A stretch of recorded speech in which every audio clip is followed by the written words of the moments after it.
על ביטולי הטיסות, שרק הולך ומתרחב עם עוד ועוד חברות שדוחות את חזרתן לישראל. בתוך כך חשוב שהנוסעים גם יכירו את הזכויות שלהם ומה מגיע להם לקבל במקרה של ביטול. הכתבה של דין פישר.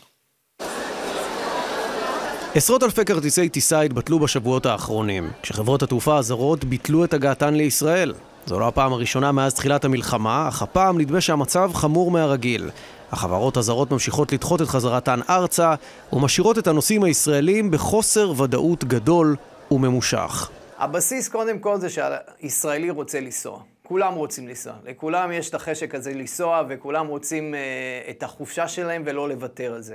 החששות זה איזה חברה תבטל, איזה חברה לא תבטל, מה יקרה אם יבוטל, ומה האלטרנטיבות שיהיו, וזה משפיע מאוד על ההחלטה של הלקוח, ובעקבות זאת הוא עושה את הבחירה שלו, של איזה חופשה להזמין, עם איזה חברה, לאיזה יעד וכו'. ואם כבר ביטלו לכם את הטיסה, חשוב שתדעו מה הזכויות שלכם.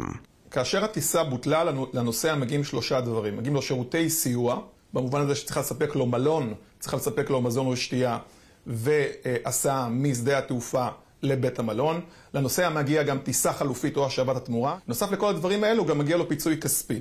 הפיצוי הכספי נע בין 1,440 ל-3,460 שקלים לנוסע, כאשר מה שקובע את גובה הפיצוי זה המרחק מנקודת המוצא לנקודת היעד. חלק מחברות התעופה שמבטלות מציעות להעביר את הנוסעים לטיסה אחרת לאותו היעד, לרוב של אל על, אך זה מתאפשר רק אם יש מקומות פנויים בטיסה. חברות זרות אחרות מציעות החזר כספי, אך מסירות אחריות במציאת פתרון אמיתי. ברגע שהטיסה בוטלה, ואני עכשיו לצורך העניין נמצא בחול, ואני צריך לשוב לארץ, אז אמרנו מקודם שחברת תעופה צריכה לספק לי או טיסה חלופית, או להשיב לי את הכסף. גם בסיטואציה הזו, המצב המשפטי הוא לא ברור. כי מצד אחד, יש פסקי דין שאומרים שאם עכשיו נאלצתי לשלם פי 2 או פי 3 על כרטיס טיסה על מנת לשוב לישראל, חברת התעופה תהיה מחויבת להשיב לי את הכסף שיצא לי מהכיס.